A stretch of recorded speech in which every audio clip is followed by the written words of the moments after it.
رمضان يدنو يا سعادة خافقي، يدنو لنا الإيمان والقرآن نفع.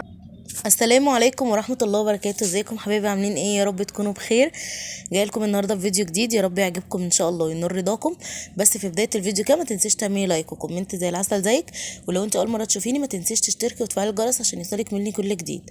يلا بقى بينا نسمي الله ونصلي على النبي صلى الله عليه وسلم ونشوف هنبتدي الفيديو بايه. زي ما انتوا شايفين كده والواضح معايا هنعمل ايه. هنعمل سمبوسك، وكمان هعمل ورق عنب، وكمان هعمل كرنب.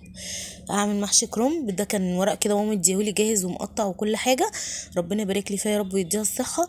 فطبعا مش هتعب فيه. وكمان عندي ورق العنب هسلقه معاكم دلوقتي، وهعمل سمبوسك بس كده. احنا طبعا كمصريين معروف رمضان يعني نعمل محشي، فما ينفعش رمضان يعدي من تحت ايدي كده من غير ما اعمل محشي يعني. واصلا هو الشهر جاري يعني اساسا. بس كده. فهعمل محشي ورق عنب، وهعمل الكرنب زي ما انتم شايفين، وسمبوسك اكيد. يعني انتوا عارفين ان السمبوسك دي ان هو طبق جانبي كده، او المقبلات بقى اللي هي بتبقى على الاكل، لازم السمبوسك دي في رمضان تتعمل. المهم انا هنا يعني خليت الميه غلت وحطيت فيها عصره نص ليمونه، وحطيت كمان ملح وحطيت كمون. وهحط بقى ورق العنب اللي هو ثواني لونه يتغير كده زي ما انتوا شايفين، انا واقفه جنبه مش بسيبه علشان ما يتهريش. بس واول ما يغير لونه كده هطفي عليه على طول. كمان السمبوسك هنا هعمل فيها ايه؟ هعمل الحشوه اللي انا عايزاها. انا هنا بقى شفت ايه اللي عندي في التلاجة. كان عندي لانشون فراخ ولانشون لحمه، وكمان معايا هنا جبنه براميلي. طبعا انت عايزه اي حاجه تحطيها، عايزه جبنه قريش، عايزه اي حاجه تعمليها. ممكن تعملي حشوه، ممكن تعملي حشوتين حسب الاطعمه اللي عندك. ممكن تعملي كمان شاورما، ممكن تعملي لحمه، بس انا لسه عاملاها بلحمه فقلت ان انا اغير يعني. بس كده. طبعا عملتها بلحمه في العزومه اللي انا نزلت في فيديو العزومه اللي انا نزلته لكم قبل ده يعني. المهم كمان لقيتها هنا ناشفه قوي، فكان عندي علبه جبنه بالبسطرمه اللي هي رودس، فخدت منها معلقتين كبار كده، وهاخد تاني لحد ما اطريها كده. وكمان عشان ما تبقاش حادقه قوي معايا. دي الحشوه الاولى. الحشوه التانية هتبقى الجبنه النستون، ومعاها ومعاها زيتون. طبعا الجبنه تجيبي النوع اللي انت عايزاه. فكان السوبر ماركت اللي تحت ده ما كانش ما كانش عنده غير النوع ده بصراحه، ونوع اصلا اول مره اشوفه. بس كانت حلوه يعني، كان طعمها حلو برضه. بس كده. دول الحشوتين اللي انا هعملهم. وعايزه اقول لكم بقى السمبوسه كانت تحفه ما شاء الله. وكانت كل ورقه بورقتها زي ما قلت لكم في الفيديو اللي فات، ان انا كنت السبب في ان هي تطلع بره، وان هي لما سابت يعني وقعدت فتره الميه خليتها عجنت كده، وكل اتنين كانوا لازقين في بعض. دي كانت كل واحده لوحدها، وكانت ما شاء الله اللهم بارك كانت حلوه، وعملت لي كميه كويسه يعني. هنا بقى انا معايا نص كيلو ورق عنب. نص كيلو ورق العنب هياخد ايه؟ قد ايه رز؟ نص كيلو رز، يعني نص كيلو رز على نص كيلو ورق العنب. بصوا الوصفه دي انا كنت بوريها لكم، وصفه الرز حلوه قوي وبصراحه منجزه يعني، من غير ما تبهدل معاكي الرز بقى، ولا تغسليه في طبق وتصفي ولا كده. لا بصراحه حلوه قوي، لو لقيتيها او مش عندك هاتيها، جميله قوي. بس كده. انا هنا بقى هعمل معاكم خلطه ورق العنب. طبعا بتتعمل ني في ني، مش يعني مش بسبك لها، انا بسبك الكرنب بس.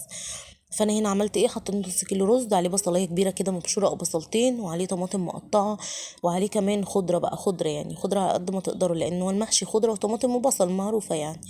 فحطيت هنا كميه خضره كويسه، وكمان حطيت معلقه توم كده كبيره. طبعا لو عايزه ما تحطيش توم عادي براحتك. وكمان حطيت معلقتين 3 زيت كبار كده، وحطيت بقى ملح، وتحطي بقى التوابل اللي انت عايزاها. انا هنا حطيت بهارات لحمه، وحطيت كمان توم باودر وبصل باودر، وحطيت كزبره وكمون وفلفل اسمر وملح.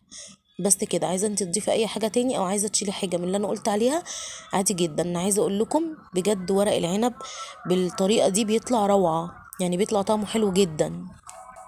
يعني اعمليه على ضمانتي. انا ناس كتير ما كانتش بتاكل ورق العنب وكلته من ايدي بالطريقه دي. وحطيت كمان هنا مرقه دجاج. والله العظيم طريقته عايزه اقول لكم، لا فعلا مش هتندمي لو جربتيه بالطريقه دي. انا عايزه اقول لكم انا اصلا جوزي ما كانش بياكل ورق العنب، بس ما شاء الله عجبته الطريقه دي، وهي اصلا طريقه تحفه. تحسي كده ان انت لا. بصوا انا هنا مش حاطه لحمه ولا اي حاجه، بس تحسي ان انت حاطه في الحشوه دي لحمه كده، طعمه حلو قوي. بس كده. وحطيت كمان الطماطم، وحطيت كمان معلقه بابريكا علشان تطلع حمرا كده، وحطيت معلقتين صلصه. طبعا انت لو مش عايزه صلصه خلاص، بس انا يعني بحب الخلطه تبقى حمرا كده وشكلها حلو. بس كده الخلطه خلصت معايا. انا زي ما قلت لكم هضيف صلصه، بس للاسف انا اتخميت في الصلصه دي، كان نوعها وحش جدا، وكانها فيها نيشه كده، كانت وحشه قوي. وكمان حطيت هنا رشه شطه كده، يعني نص معلقه صغيره او اقل، عشان تديني سنه شطه بسيطه كده. لو انت عايزاها سبايسي قوي زودي، وحسب بقى لو في حد في البيت ما بياكلش شطه او كده، فده يرجع يعني حسب الرغبه يعني. بس هنا كده خدت الطماطم اللي انا عايزاها عشان ما تبقاش الخلطه دي صايصه كده والرز عايم في الصلصه خالص، فخدت اللي انا محتاجه بس. كمان هنا العروق اللي هي بتاعت ورق العنب دي انا مش برميها، دي فيها زيوت عطريه حلوه قوي قوي، فانا بحب اخد نكهتها بقى في الورق العنب. وكمان قطعت بصلايه شرايح كده وطماطميه شرايح. بصوا الحاجه بجد يعني هتكلفيها هتاخدي منها طعم حلو، ودي طبعا مش تكلفه، بس انا قصدي ان انت يعني ما تكروتيش كده وتحطي عروق ورق العنب بس وتشتغلي، لا بجد الطريقه دي حلوه جدا، وكمان بتدي طعم حلو قوي قوي لورق العنب. واصلا يعني الخضار اللي انت بتحطيه ده هو مش بيترمي، لو عايزه تضيفي جزر كمان براحتك، بس انا بحط بصل وطماطم واحده مرقه دجاج بس كده، بس تكفى بدول جدا. وطبعا دول مش بيترموا، دول بيتاكلوا يعني، بس طبعا مش العروق، بترمي العروق وبعدين الخضار ده بيتاكل عادي. بس كده هي دي الارضيه اللي انا عملتها لورق العنب. بصوا بقى عايزه اقول ملحوظه للبنات اللي لسه بتتعلم تلف ورق العنب. بصوا عايزه اقول لكم لفه سهل جدا جدا جدا، وما تستصعبيش الحاجه، استصعبتي الحاجه مش هتعرفي تعمليها. بصوا شكله في ايدي عامل ازاي، ما شاء الله اللهم بارك، يعني ولا بيتفك ولا اي حاجه، وزي الفل ومبياخدش وقت. بصوا شكله. بحط طبعا رز بسيط علشان يعرف يستوي كده وياخد راحته في صابع ورق العنب، علشان ما يطلعش يعني بره الورق او كده ويبقى شكله مش حلو. وده كمان نفس الموضوع في الكرنب كمان.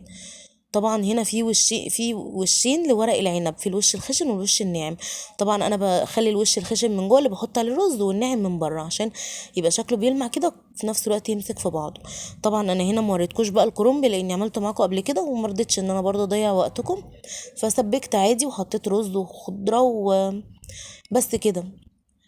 وشلت بقى يعني شلتهم في التلاجة لحد ميعاد الفطار، وبعدين بقى هطلعهم وقت الفطار. وجبت هنا المفروض ان انا هسقيهم بشوربه، بس انا عشان مش عندي شوربه يعني مش عندي شوربه فراخ او لحمه، فاعمل انا الشوربه.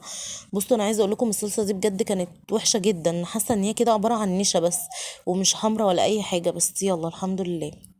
فاستعملت بقى معلقتين كده كبار او 3. فطبعا هي لو الصلصه حلوه لو هاينز او كده انت مش تاخدي غير معلقه واحده على كميه الشوربه. وحطيت مرقه دجاج وهحط كزبره، يعني يعتبر هتعملي شوربه على ايدك بقى. بس كده وهقلبها كويس وهحطها على النار تغلي، وبعد كده هجيبها اسقيها بقى المحشي.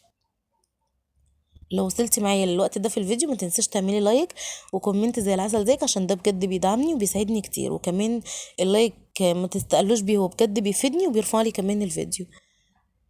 وبشكركم جدا على تعليقاتكم على الفيديو اللي فات، ربنا يخليكم ليا ان شاء الله، وربنا يقدرني كده وابقى عند حسن ظنكم باذن الله. بس كده بصوا شكل الشوربه يعني بقت حلوه، يعني الصلصه مش حمرا قوي بس حلوه. هبتدي بقى ان انا هنا هسقي المحشي، بس مش هخلي الشوربه عاليه قوي عليه، يعني هخليها تظهر كده منه بس.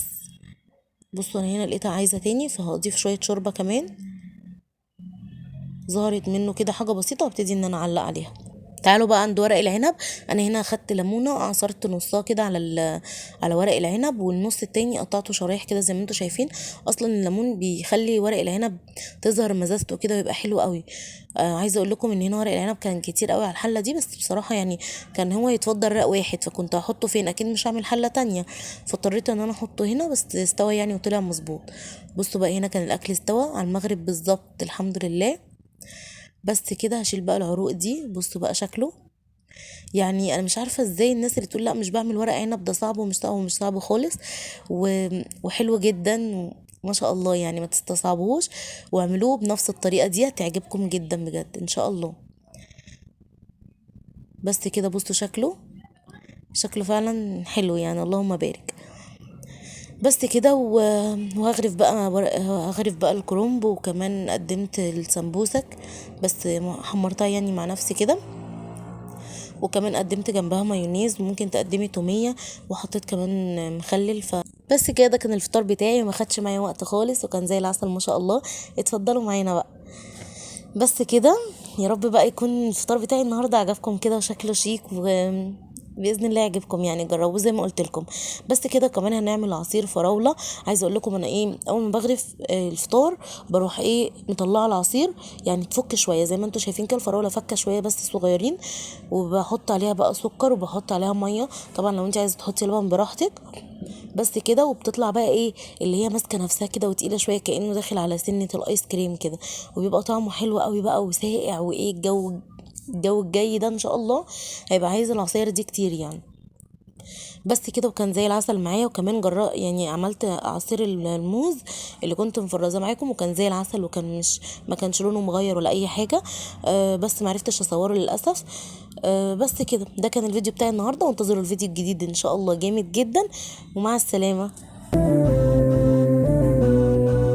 أقبل قمرك بعد غياب، في الجنة فتحت أبواب، بهجة قلبي صفى روحي، رحمة ربي بدون حساب. أقبل قمرك بعد غياب، في الجنة فتحت أبواب، بهجة قلبي صفى روحي، رحمة ربي بدون حساب. مرحب مرحب يا رمضان، بقدومك تحلو الأيام، ويطيب لنا فيه القرب بوصل الأهل والأحباب.